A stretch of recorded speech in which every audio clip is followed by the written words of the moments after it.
or those exceptions for people who've been raped and those kind of things. And they want to make sure, and that's important. But also I think a lot of people can relate to, I was, whatever reasons people have, a lot of people can relate to them. And honestly, the silencing of those voices really has been deliberate in terms of the folks who are opposed to abortion, because they know that there's just a lot of common experiences there, and when people start sharing those common experiences, that's what creates empathy and compassion, and people have a lot more understanding. So it's easier, I think, for if there's nobody talking about it, you fill that void in with your own thoughts and narratives, and so when we have that silence, then people will sort of believe things that maybe aren't necessarily true about things well, this person has an abortion. They just, for whatever reason, they disparage that. And so when there's nobody else to speak against that, it then becomes sort of a truism, a lie repeated 100 times becomes the truth or something like that. So you just have to, I think, and you do see particularly younger people are more open to sharing their experiences with abortion and miscarriage and accessing contraception. You've seen a younger generation that's more comfortable doing that, and I think that is how you're starting to see sort of people opening up, and also we are at this moment too where people are starting to realize, hey, actually this right that we had taken for granted, it might not be there. And so now you're starting to see people also feel like they have to stand up and say, actually I do support abortion access, whatever my personal feelings on it, I still support it, and sharing their own stories. And I think that's how you start to just grow that compassion and grow those common experiences that people then can start to feel empathy for each other and start to be more understanding. Yeah, definitely. And what were some of the things that got you yourself involved in this kind of activism role and just being involved in NARAL? So just out of curiosity, because we love to hear from our activist community and people that are doing this kind of frontline work. So I was just wondering what brought you into this fight? Well, I will say, in North Carolina, I've been in North Carolina about 20 years now, and I had started doing, a long time ago, I had started doing some volunteer work with a local agency that provides support to victims of domestic and sexual violence. And I was, doing, I was part of the support groups, and I was working with the kids. And then I don't know, I just started, as I learned more, because you go through a pretty intense training to be doing this kind of volunteer work. And so I started to think a lot more about how, public policy impacts the experience of people experience this type of violence.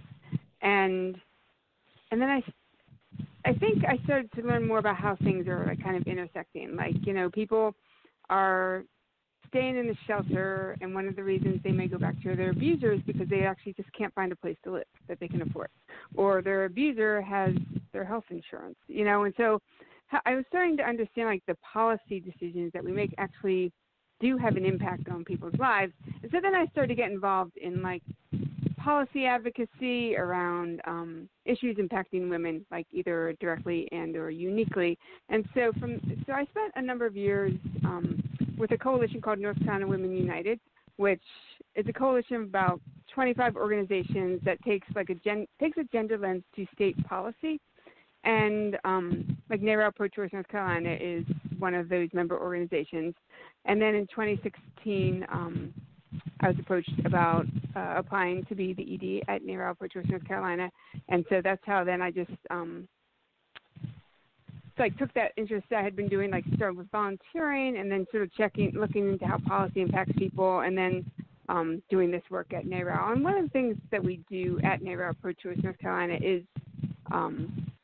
look at policy and make sure that, trying to put forward good, positive policies that actually will be beneficial to people across North Carolina, particularly in achieving reproductive freedom. Yeah, definitely. And how important do you think it's going to be in terms of some of the court cases? Because like I said, I believe Roe versus Wade may be coming back up and everything, and definitely we have a fairly conservative court, and I think that there's probably some people that are even thinking about retirement that we're hoping that they stay in office so that we have at least a shot at maintaining these kind of progressive laws and everything. But as you're having these conversations, how important is that conversation that you're having for people to, one, look at the candidates? There's a whole host of them in the Democratic Party, and also the whole Supreme Court makeup and layout. Mm-hmm. Well, definitely. I mean, we've been watching the Supreme Court. Now, the Supreme Court, they made the decision in 1973 to legalize abortion up to what they call viability, and they said that, that's something that the doctor and the patient needs to figure out. So they legalized, they legalized abortion in all 50 states, and they did that in part in response to what they saw was going on. Like, it didn't happen in a vacuum. They knew that people were accessing abortion even though it was not legal, and people were putting themselves at risk to do so. So they had that decision in 1973. And now, like, there have been, not a whole lot of decisions, Supreme Court decisions necessarily on abortion access. They haven't always been decisions that have advanced reproductive freedom. They had the one in 2016, the whole women's health case, that did say that you could not arbitrarily make restrictions on abortion access that were purely political and had nothing to do with women's health or making the procedure safer. So that was a good decision. But we do worry about with this what we see as a conservative anti-abortion majority, 5-4 majority on the Supreme Court. We know that there are a lot of states who are, like in Georgia and Missouri and Alabama, North Dakota, Iowa, like they are passing laws that are clearly unconstitutional when it comes to abortion access. They are passing laws that say that abortion is essentially banned in the state, or it's banned at 6 weeks. And these they know are unconstitutional because they do not meet the standard that was set in Roe v. Wade. But what they're doing is wanting to get that case to the Supreme Court that then challenges the standard set in Roe v. Wade, with their hope is that they will either further really gut Roe v. Wade, which certainly has not entirely lived up to its promise about making sure people can access abortion care. But, it's still very important, and we're worried that it'll be either further gutted with these cases that might come up to it, or just overturned completely. And I can't read the tea leaves about what the Supreme Court is going to do. I think that's very difficult, but we definitely are concerned. Like, there's certainly, Justice Gorsuch, Justice Kavanaugh were put on the Supreme Court to fulfill the promise that the president made that he was going to overturn Roe v. Wade. So we don't expect there to suddenly be some kind of change of heart where maybe they feel really moved by precedent. We think if something gets to the Supreme Court, like, potentially it's going to be a decision that's going to further erode access to safe and legal abortion. Yep. Now, I think it was either last year or the year before, last month or the month coming up, there was a big rally supporting Women's Equality Day. Is there going to be something similar in 2019? Because I know that in 2017, as I was looking at the NC Policy Watch page, there was a big rally to commemorate Women's Equality Day, and we know that there needs to be a lot of things around better pay and things of that nature, because I think even the soccer team kind of like had put that into the forefront with their victory, and folks realizing the vast contrast between what those soccer players are playing versus the male soccer players. And it's definitely great to see, amidst the joy of the victory of the women's soccer team, then, them also bringing up, hey, this is inequity. Even us at the top of our game are still experiencing this. And so I think it helps bring in that larger conversation about how sort of the gender discrimination that does exist in equal pay. Now, I think you're talking about the Women's Equality Day events that were typically in August, because that is, it commemorates the ratification of the 19th Amendment that gave, that said you couldn't discriminate for voting rights based on gender. And so that's something that we had worked with folks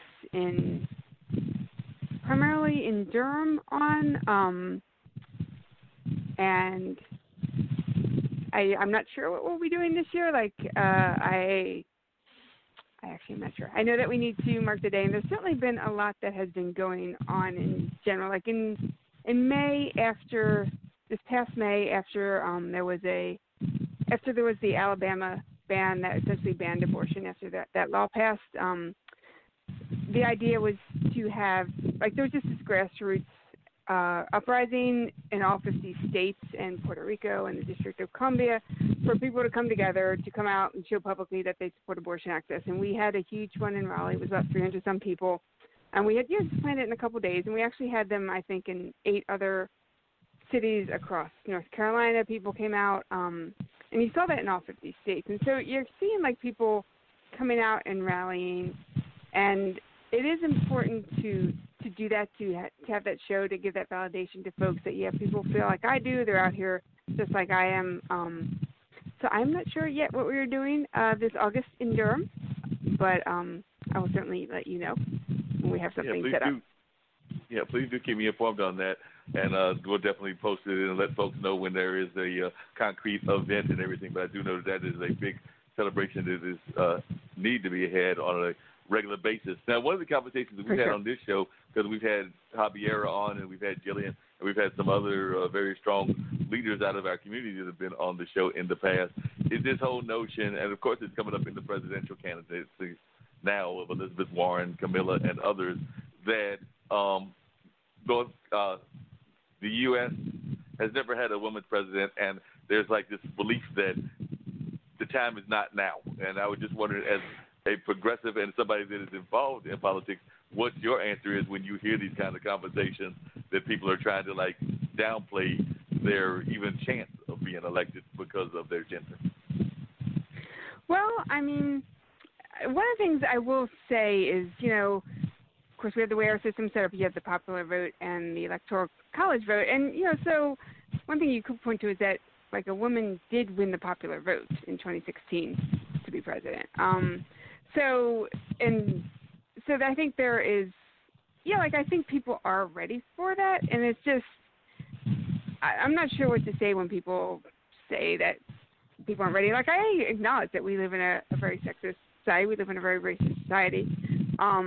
But that doesn't mean that you can't elect a woman to be president. And I think that you've got a lot of, I think it's wonderful that we see, of course, there's so many people running for the Democratic nomination, but to see, it just looks, when you look on the stages, when you have all these people, you do see a lot more representation of what America looks like. And I think that that's ideally what we want to be. And women make up half the population, and we're still not well represented either in Congress. Now it's more than ever, but it's still, I think, maybe over a quarter of Congress are people who identify as women. And in the General Assembly in North Carolina, it's just under 25%, I think. I think it's gone down over the last couple of years, actually.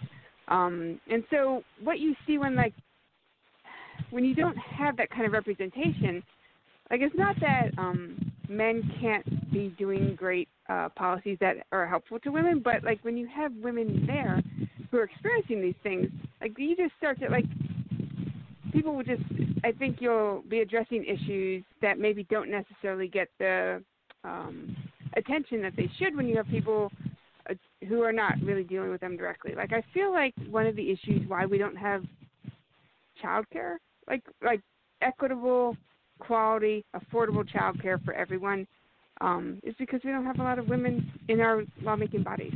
Just because, for a lot of men, not that they aren't taking care of their children, but women are still the primary caretakers of children, and so they're going to be thinking of those things because that is something that is a reality in their lives. For them to show up at meetings, they have to have some childcare, maybe, if they have young kids, and that's just not something that everyone deals with. So then it gets pushed to sort of as not as important. So I think having that kind of representation, and when people say we're not ready, I don't know, why not? What makes people think we're not ready? Just because we are. There's a lot of sexism, there's a lot of misogyny. That doesn't mean that we still can't elect a woman for president. And it's great to see so many great candidates. Yeah, definitely. And you just brought it up, and I mentioned it earlier as well. Why in 2019 do you think that sexism is so rampant? I mean, I know that it just seems like we should have advanced way past this by this century and everything else. And I know that it's been going on, and some people even argue that there's quite a bit of sexism in ancient books, whether that's the Bible, the Quran, or whatever. But it just seems that we should have moved a lot beyond this by now. So as an activist, what are your views on that? Because it just seems to me we should have gotten past this by now. Well, I mean, I think it's the status quo, and it has been for a long time, just like, yeah, and so, I think, like, it's just harder to move